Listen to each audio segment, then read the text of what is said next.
이사야서 13장 1절부터 5절까지 말씀입니다.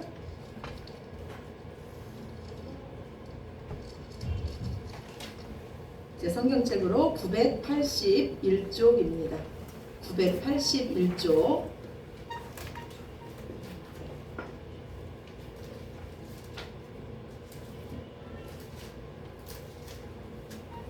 네, 다 찾으셨으면 한 목소리로 함께 읽으시겠습니다. 아모스의 아들 이사야가 바벨론에 대하여 받은 경고라. 너희는 민둥산 위에 기치를 세우고 소리를 높여 그들을 부르며 손을 흔들어 그들을 존귀한 자의 문에 들어가게 하라. 내가 거룩하게 구별한 자들에게 명령하고 나의 위엄을 기뻐하는 용사들을 불러 나의 노여움을 전하게 하였느니라. 산에서 무리의 소리가 나며 많은 백성의 소리 같으니 곧 열국 민족이 함께 모여 떠드는 소리라. 만군의 여호와께서 싸움을 위하여 군대를 거멸하심이로다. 무리가 먼 나라에서 하늘 끝에서 왔으며 곧 여호와와 그의 진노의 병기라. 온 땅을 멸하려 함이로다. 아멘. 예.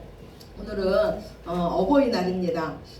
혹시 여러분은 여러분의 부모님이 어떤 것을 가장 좋아하시는지 혹시 아십니까? 저는요 그냥 어렸을 때는요 저희 부모님이요 돈을 가장 좋아한다고 생각했던 것 같아요. 그래가지고 결혼하고 나서도 이렇게 이제 친정을 가려고 하면은 부모님 드릴 용돈이 없으면 그냥 마음이 걸려서 잘 못 갔던 적도 있었던 것 같습니다. 그런데 지금 이제 우리 아이가 결혼을 하고 또 혼자 나가서 사는 아이도 있고 그러다 보니까는 진짜 부모님 마음을 조금은 알게 되는 것 같아요. 그래서 이거는 제 생각이지만은 이 땅의 부모님들이 가장 좋아하시고 기뻐하시는 게 뭘까 했더니요 그 자녀들이 얼굴을 자주 보여주는 거예요. 그래서 우리 아이들이 오면요 쫄쫄쫄 쫓아다녀요. 예, 얼굴을 자주 보여주는 게 우리 부모님들이 가장 기뻐하시는 게 아닐까 이런 생각 해봤습니다. 만약에 여러분들 부모님께서 아직 살아계시다면 자주 얼굴을 보여드리기를 바랍니다. 저는요 지금 우리가 이렇게 나누고 있는 이사야서만큼 하나님 아버지 마음을 잘 나타낸 그 성경이 없다고 생각을 합니다. 하나님은요 이사야서를 통해서요 계속해서 말씀하세요. 너희가 비록 죄를 졌을지언정 너희는 다시 내게로 돌아오라. 그러면 내가 너희를 용서하겠다. 어떤 죄라도 다 용서하겠다. 이 세상에서 나만큼 너희를 사랑하는 자가 없다고 하나님은 우리에게 말씀하십니다. 이것이 바로 우리 부모님의 마음 아니겠어요? 자식들이 어떤 죄를 지었을지언정 돌아오면 이쁘고 부모님 품에 안기면 기쁜 것이 바로 이 부모의 마음입니다. 이 아이들이요 어렸을 때는요 엄마 아빠가 최고인 줄 알아요. 그런데 아이들이 자라면서 친구를 좋아합니다. 그리고 또 이성을 좋아하고요 집보다 다른 곳을 더 좋아합니다. 그리고 잔소리하는 부모님께는 서운하다고 해요. 그러면은 부모님도 또 우리 부모된 우리들도 또 서운합니다. 부모된 우리를 원하는 것은요 부모님을 부모로 공경해 달라는 거예요. 우리 하나님에 대해서도요 우리가 오해하는 부분이 바로 이런 부분인 것 같아요.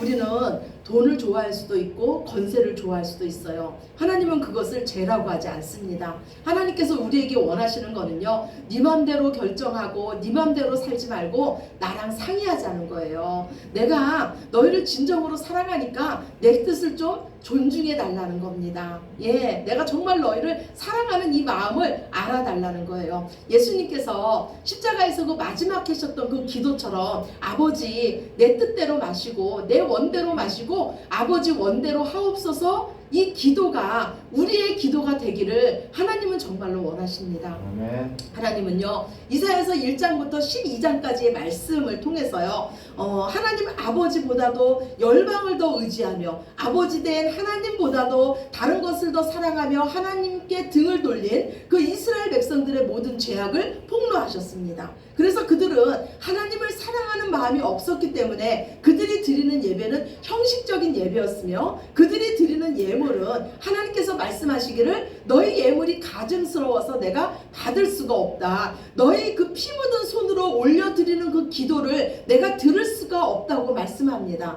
이 이스라엘 백성들의 삶은요 하나님을 하나님으로 공경하지 못하니까 그들의 삶은 엉망진창이 되어버렸습니다. 온 땅은요 그 권력자들의 부정부패로 가득했으며 그들로 인해서 피해보는 자들은요 사회적인 약자들이었어요. 그래서 이스라엘 백성 그 땅에는요 그 약자들의 울부짖음이 가득했습니다. 하나님은 말씀하시기를 이 땅은 내가 멸망시킨 그 소돔과 고모라와 못지않다고 말씀했어요. 당연히 멸망받아야 마땅한 땅이 바로 이 땅이라고 말씀했습니다. 그런데 어떻게 부모된 아버지가 그 자식을 버릴 수 있겠습니까? 더구나 약하고 더구나 못난 자식은 우리가 더 못 버리는 거 아닙니까? 하나님 아버지 마음도 그런 것 같아요. 하나님은요 이스라엘 백성들의 이 엄청난 죄악을 보시면서도 끝까지 소망의 말씀을 계속해서 주십니다. 내가 남은 자를 통해서 너희를 기필코 구원해낼 것이라고 하나님 말씀하세요. 나무가 있는데요 그 나무를요 밑둥까지 잘라버렸어요. 저희 집에도 그런 나무가 있습니다. 작년에 이제 나무를 이렇게 사서 키우다가 그 나무가 다 시들었어요. 그러니까 가을이 돼가지고 혹시나 몰라서 나무를 다 잘라버렸어요. 그런데 봄이 되니까요 거기서 가냘픈 연한 순이 올라오는 거예요. 힘도 없는 연한 순이 올라오는 거예요. 하나님 그 말씀하십니다. 너희가 죄악으로 인해서 더 이상 소망이 없고 너희라는 나무가 너희라는 나라가 밑둥까지 다 잘렸을 때라도 내가 그곳에서 한 가지를 나게 해서 너희 눈에는 그것이 볼품없어 보이고 힘없어 보이지만 내가 그 가지를 통해서 열방을 구원할 것이다. 그 가지가 바로 이새의 줄기이며 이새의 뿌리로부터 오시는 임마누엘의 하나님 예수님이라고 하나님 말씀하십니다. 임마누엘의 하나님은요 하나님의 말씀대로 우리에게 오셨으며 그분은 예수님은 이 땅에 오셔서 우리에게 성령님을 주셨습니다. 그래서 그 성령님으로 인해서 이제 물이 바다를 덮는 것처럼 여호와를 아는 지식이 온 세상에 충만해졌습니다. 그 성령님으로 인해서 저와 여러분이 이처럼 하나님에 대해서 알게 되며 예수 그리스도가 누구인지 알게 되며 역사의 주인이 누구인지를 알게 되는 것은 바로 우리 안에 오신 그 성령님 때문인 줄로 믿으시기 바랍니다. 예, 이제 우리는요 성령님을 모신 우리는요 하나님의 진노의 자리에 있던 우리들이 하나님의 자녀의 자리로 옮겨졌으며 사망의 그늘에 앉아있던 우리들이 하나님의 생명의 자리로 옮겨졌으며 하나님의 저주 아래 있던 우리들이 하나님의 축복의 주인공이 된 줄로 믿습니다. 예수님은요 하나님은 이제 예수님을 통해서 이스라엘의 회복을 말씀하시고 이사야서 13장부터 23장까지는요 열방의 심판에 대해서 말씀하십니다. 그런데 여러분 한번 생각해 보세요. 이 이사야가 전하는 이 말씀을 이스라엘 백성이 듣습니까? 열방이 듣습니까? 이스라엘 백성이 들어요. 열방이 듣는 게 아니에요. 지금 하나님은요 내 백성에게 내가 다른 민족을 심판할 것이라고 말씀하는 거예요. 그거를 이스라엘 백성이 들으라는 겁니다. 이거는 무슨 말씀이냐면요 지금 하나님께서 이스라엘 백성에게 계속해서 말씀하세요. 너희가 비록 죄악 중에 있을지라도 내가 너희를 회복할 거야. 너희가 지금 아무 소망이 없을지라도 내가 너희를 구원할 거야. 그런데 이스라엘 백성들의 마음에 무슨 생각이 드냐면 내 처지가 이런데 지금 아무것도 보이지 않는데 정말로 하나님께서 나를 구원하실 수가 있을까? 정말로 그 하나님께서 우리를 회복시킬 수가 있을까? 지금 우리가 다른 나라에 포로로 갈 지경인데 지금 이 나라를 하나님께서 진정으로 회복시키실 수가 있을까? 예, 그 믿음이 이스라엘 백성에게는 없었던 거예요. 그러니까 하나님은요 지금 열방을 심판하심으로써 너희의 구원을 약속한 나는 지금 이 열방을 다 심판할 정도로 온 인류의 주인이며 역사의 주인이며 나는 당연히 너희를 심판할 수 있는 그 능력이 있는 하나님이라는 것을 열방을 심판하심으로써 하나님 보여주시는 겁니다. 그래서 오늘 13장은요 바벨론이 멸망받을 것을 먼저 말씀해요. 이사야 선지자가 활동하던 시기에는요 바벨론이 그렇게 강대국이 아니었어요. 그 당시에는 그 아수르가 강대국이었어요. 이 바벨론은 이사야 선지자가 그 활동하던 시기 100년 뒤에 강대국이 됩니다. 그런데 그 열방의 심판을 말하면서 먼저 바벨론의 심판을 말해요. 그거는 왜 그러냐면요 이 남유다가 이제 이 바벨론에 의해서 멸망받을 것을 아시고 하나님은 먼저 그 하나님의 백성을 치는 그 바벨론의 심판을 먼저 말씀합니다. 그런데 이 바벨론을 심판하는 과정에서 하나님은 누구의 손을 통해서 바벨론을 심판하시냐면요. 오늘 본문 2절이에요. 이사야서 13장 2절 말씀입니다. 이사야서 13장 2절 말씀. 이사야서 13장 2절 말씀 우리 함께 보시겠습니다. 너희는 민둥산 위에 기치를 세우고 소리를 높여 그들을 부르며 손을 흔들어 그들을 존귀한 자의 문에 들어가게 하라. 내가 거룩하게 구별한 자들에게 명령하고 나의 위엄을 기뻐하는 용사들을 불러 나의 노여움을 전하게 하였느니라. 예, 하나님은요 지금 바벨론을 심판하는데요, 나무가 많은 산이 아니고 민둥산 위에 하나님이 높은 깃발을 세우셨어요. 그거는 누구나 다 보라는 겁니까? 보지 말라는 겁니까? 누구나 다 보라는 거예요. 민등단수에 높은 깃발을 세우고 소리를 높이고 손을 흔들어서 사람들을 부릅니다. 근데 어떤 사람들을 부르냐면 하나님께서 거룩하게 하신 자, 하나님께서 구별한 자를 부르세요. 지금 바벨론하고 전쟁을 해야 되는데 하나님이 누구를 부르냐면은 하나님께서 구별한 자, 교회된 저와 여러분을 부르시는 거예요. 그리고 하나님께서 그 군대를 직접 건멸하세요. 그리고 하나님의 위엄을 전하는 용사로 세상에 전하십니다.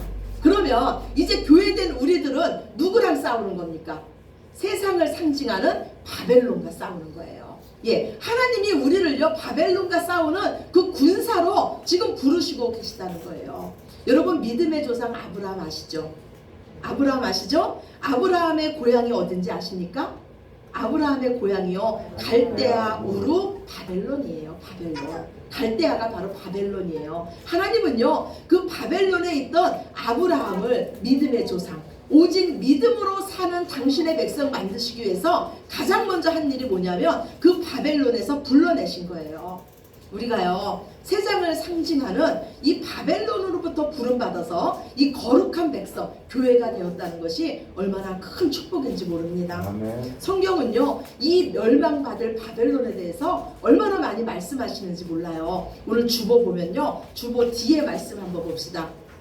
주보지에 보면 계시록 14장 8절하고요. 두 번째 말씀 계시록 18장 2절 말씀 우리 함께 읽으시겠습니다. 무너졌도다 무너졌도다 큰 성 바벨론이여 모든 나라에게 그의 음행으로 말미암아 진노의 포도주를 먹이던 자로다 하더라. 계시록 18장 2절입니다. 무너졌도다 무너졌도다 큰 성 바벨론이여 귀신의 처소와 각종 더러운 영이 모이는 곳과 각종 더럽고 가증한 새들이 모이는 곳이 되었도다. 아멘. 하나님은요 이 바벨론을요 세상이라고 말하면서 그곳에는 온갖 음행이 가득하고 그곳은 하나님의 진노가 있는 곳이고 그곳은 각종 더러운 영과 귀신들이 활동하는 곳이 세상이라 그래요. 근데 그곳에서 우리를 불러내셨다는 거예요. 오늘 이사야서 13장에도요 바벨론의 멸망에 대해서 말씀하고 있습니다. 여호와의 날, 그날 심판의 날이 되면은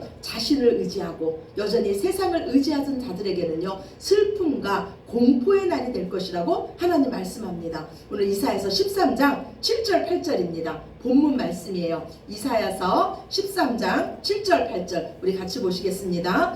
그러므로 모든 손에 힘이 풀리고 각 사람의 마음이 녹을 것이라. 그들이 놀라며 괴로움과 슬픔에 사로잡혀 임박한 여자같이 고통하며 서로 보고 놀라며 얼굴은 불꽃 같으리로다. 예, 이들의 고통이요 해산하는 여인의 고통 같대요. 이 세상에서 가장 큰 고통이 해산하는 고통이래요. 이들의 고통이 해산하는 여인의 고통 같은데, 해산하는 여인의 고통은요 출산을 하면 그 고통이 끝나지 않습니까? 그런데 이들의 고통은요 소망이 없는 고통이에요. 그래서 끊이지 않는 고통이 이들의 삶에 있을 거래요. 또한 하나님은요 여호와의 날에 바벨론을 심판하시는데 자연이 파괴되는 것으로 심판하신다고 말씀합니다. 오늘 본문 이사야서 13장 10절입니다. 우리 같이 봅시다. 하늘의 별들과 별 무리가 그 빛을 내지 아니하며 해가 돋아도 어두우며 달이 그 빛을 비추이지 아니할 것이로다. 아멘. 예, 고대 근동의 그 종교에서는요 해, 달, 별 이것이 중요한 위치를 차지했어요. 많은 사람들이 해, 달, 별을 신처럼 숭배했습니다. 그리고 그것을 통해서 기운을 얻으려고 했어요. 지금도 그런 사람들 있잖아요. 뭐 달 아래 가서 기운을 얻는다. 이런 데 있지 않습니까? 고대 근동에는요 이걸 신처럼 섬겼어요. 그런데 하나님이 심판하시는 날이 되면 해달별이 빛을 잃을 거래요. 네, 하나님이 그 모든 것을 행하실 때 모든 사람들은 알게 될 거예요. 우리가 이제까지 섬겼던 해달별은 하나님의 피조물에 불과하다. 그리고 이제까지 내가 참 어리석게도 피조물을 섬겼구나, 이것을 그들은 알게 될 것입니다. 그리고 여호와의 날은요 악과 교만한 자들이 심판받는 날이에요. 오늘 13장 11절입니다. 같이 봅시다. 내가 세상의 악과 악인의 죄를 벌하며 교만한 자의 오만을 끊으며 강포한 자의 거만을 낮출 것이며. 예, 여호와의 심판은요 모든 자에게 다 이루어지는 게 아니에요. 오직 죄인들에게 이루어지는 것이 바로 여호와의 심판입니다. 그 뒤에 말씀에 보면은요 그들의 삶을요 쫓긴 노루나 모으는 자가 없는 양떼와 같다고 말하고 있어요. 노루는요 사람하고 눈이 딱 마주치면 어떻게 합니까? 도망갑니다. 사람하고 눈이 딱 마주치면 도망가요. 또 양떼는요 목자의 눈이 없으면 어떻게 되냐면요 흩어지고 도망가는 동물이에요. 즉 무슨 말씀이냐면요 어떤 사람들은요 하나님과 눈이 딱 마주치면 하나님을 원수로 보고 도망갑니다. 그리고 어떤 사람들은 이 땅에서요 목자 대신 하나님을 잃어버리는 삶을 삽니다. 예, 내 맘대로 살아요. 그리고 각기 제 갈 길로 갑니다. 하나님은 이런 자들을 교만한 자들이라 그러고 죄인이라 그럽니다. 이런 자들에게 심판이 임할 것이라고 하나님 말씀하세요. 그러면 지금 저와 여러분은 어떻게 그 멸망받을 심판, 그 바벨론으로부터 이렇게 나올 수가 있었습니까? 하나님께서 부르셨기 때문이에요. 오늘 주보 세 번째 말씀이에요. 계시록 18장 4절입니다. 주보 세 번째 말씀 같이 보겠습니다. 또 내가 들으니 하늘로부터 다른 음성이 나서 이르되 내 백성아 거기서 나와 그의 죄에 참여하지 말고 그가 받을 재앙들을 받지 말라. 예, 하늘에서 음성이 나와요. 내 백성아 거기서 나와라. 너희가 거기에 있으면 바벨론이 멸망할 때 너희도 같이 멸망한다는 거예요. 그 죄에 참여하지 말라는 거예요. 오직 이 음성을 누가 듣냐면 하나님의 백성만이 듣습니다. 예수님 말씀하시기를 내 양만이 내 음성을 듣는다 그랬어요. 즉 하나님의 백성들은 하나님의 음성을 듣고 바벨론으로부터 세상으로부터 나오게 될 줄로 믿습니다. 하나님은 에스겔 선지자에게 환상을 하나 보여주셨어요. 마른 뼈들이 가득한 골짜기로 에스겔 선지자를 하나님께서 데리고 가십니다. 그리고 하나님께서 그 선지자에게 묻습니다.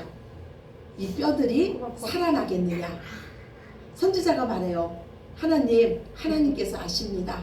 그랬더니 하나님께서 말씀하기를 너는 이 모든 뼈들에게 말씀을 전해라. 죽은 뼈들에게 말씀을 전하라는 거예요. 해골에게 말씀을 전하라는 거예요. 뭐라고 말씀을 전하냐면 내가 생기를 너희에게 들어가게 할 테니 너희가 살아날 것이다. 너희 위에 힘줄이 생기고 살이 입히고 가죽이 덮이고 생기가 들어가서 너희가 살아날 것이다. 그렇게 되면 너희는 내가 여호와 하나님인 줄 알게 될 것이다.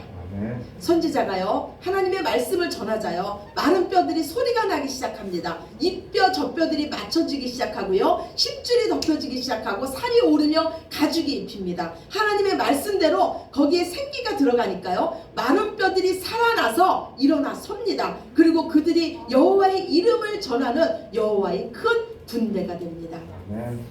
이 마른 뼈들이 바로 누구냐면 저와 여러분이었어요. 죽은 저와 여러분이었어요. 그런데 우리에게 하나님의 말씀이 임하자 우리가 살아난 줄로 믿으시기 바랍니다. 그리고 이제 우리가 여호와의 이름을 전하는 여호와의 군대가 된 줄로 믿습니다. 이제 우리는 무엇으로 싸우는 자입니까? 우리는 세상의 힘으로 싸우는 자가 아니에요. 오직 하나님을 믿는 믿음으로 싸우는 자입니다. 우리는 믿음으로 사는 자들이에요. 우리는 하나님을 아버지로 믿는 자들이고 예수님을 주인으로 믿는 자들이고 성령님을 우리 마음에 영접해서 날마다 그 음성을 쫓아 따라가는 자들입니다. 저는요 믿음은 하나님이라고 생각을 해요. 그래서 믿음이 있는 자는요 그 삶에 하나님이 있는 자입니다. 그리고 그 삶에 하나님이 있는 자는 하나님의 마음으로 살게 되고 하나님의 사랑으로 살게 됩니다. 그래서 믿음은 사랑입니다. 우리가 믿음이 있다고 하면서도요, 진정으로 우리 이웃을 사랑하지 못하고 돌보지 못한다면 정말로 우리 안에 믿음이 있는가? 하나님은 너희 자신을 되돌아보라고 말씀하고 계십니다. 오늘 주보 네 번째예요. 고린도후서 13장 5절입니다. 같이 봅시다. 너희는 믿음 안에 있는가? 너희 자신을 시험하고 너희 자신을 확증하라. 예수 그리스도께서 너희 안에 계신 줄을 너희가 스스로 알지 못하느냐? 그렇지 않으면 너희는 버림받은 자니라. 아멘. 예, 우리 스스로 너희 안에 예수 그리스도가 계신지 시험하고 확증해 보라는 거예요. 예수 그리스도가 너희 안에 계시지 않으면, 그 마음으로 살지 않으면 너희는 버림받은 자라고 하나님 말씀하고 있습니다. 믿음은요, 우리가 세상에 나가서 우리는 바벨론과 싸우는 여호와의 군대예요. 그런데 우리는 믿음으로 싸워야 됩니다. 그런데 믿음은 뭐냐면 다윗의 고백처럼 창과 칼로 우리의 힘으로 싸우는 것이 아니라 여호와의 이름으로 싸우는 것입니다. 믿음은 떡으로만 사는 것이 아니라 여호와의 입에서 나오는 그 말씀으로 사는 것이 바로 믿음입니다. 믿음은 바로 세상이 나를 조롱할지라도 기생 라합처럼 내 삶에 붉은 줄을 내리달고 그 예수 그리스도의 생명의 줄을 끝까지 붙잡는 것이 믿음인 줄로 믿습니다. 예수님은요, 우리를 세상 속에 보내시면서 내가 너희를 세상에 보내는 것은 양을 이리 가운데 보내는 거라고 말씀해요. 우리 한번 생각해 보세요. 양을 이리 가운데 보내는 것은 살으라고 보내는 겁니까? 죽으라고 보내는 겁니까? 죽으라고 보내는 거예요. 우리는 세상에 나가서 예수 그리스도 이름으로 죽는 거예요. 하나님의 미랄로 죽는 거예요. 그럼 하나님이 그것을 일합니다. 우리는요, 죽은 자 같지만 결코 우리는 죽는 자가 아니에요. 우리는 영생을 가진 자예요. 그리고 우리가 이리 가운데서 사는 비결이 하나 있어요. 이리 가운데서 양이 사는 비결은요, 그 양이 목자와 함께 있는 거예요. 그래서 믿음은 바로 뭐냐면 우리가 세상 속에서 성도로 살 수 있는 비결은요, 목자 되신 예수님과 함께 사는 것입니다. 큰 성 바벨론은요, 지금도 화려함을 가지고 외칩니다. 하나님 없이도 충분히 잘 살 수 있다고 그들은 외칩니다. 우리는 그 세상 속에 들어가서 오직 하나님만을 믿는 믿음을 보여주는 겁니다. 우리는 어린 양의 싸움을 하는 자예요. 어린 양 대신 예수님은요, 오직 하나님을 믿는 믿음으로 사셨습니다. 어린 양 대신 예수님의 그 믿음으로요, 이 땅에 교회된 저와 여러분이 태어났습니다. 그리고 요한계시록에 보면요, 이제 교회된 여자된 우리들에게 다시 예수를 낳으라고 하나님 말씀하십니다. 무슨 말씀이냐면요, 우리의 모든 삶의 결론은, 모든 고민의 결론은 예수 그리스도로 끝나야 된다는 거예요. 5월은 가정의 달입니다. 지금 여러분의 가정에서는 모든 일의 결론은 무엇으로 끝나고 있습니까? 오직 믿음으로, 오직 사랑으로, 오직 말씀으로 하나님의 생명, 하나님의 아들 예수를 잉태하고 예수님을 낳는 저와 여러분의 가정이 되시기를 예수 그리스도의 이름으로 축원합니다. 아멘. 예, 우리 기도드리겠습니다. 아버지, 감사합니다. 주님의 사랑, 주님의 은혜 감사합니다.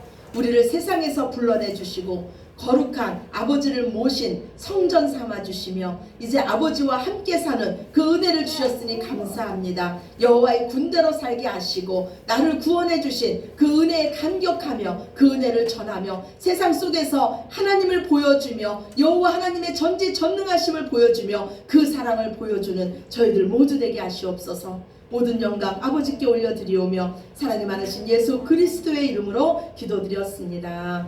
아멘. 아멘. 다 같이 자리에서 일어나셔서 찬양 부르시면서 준비하신 예물 아버지께 올려드리겠습니다.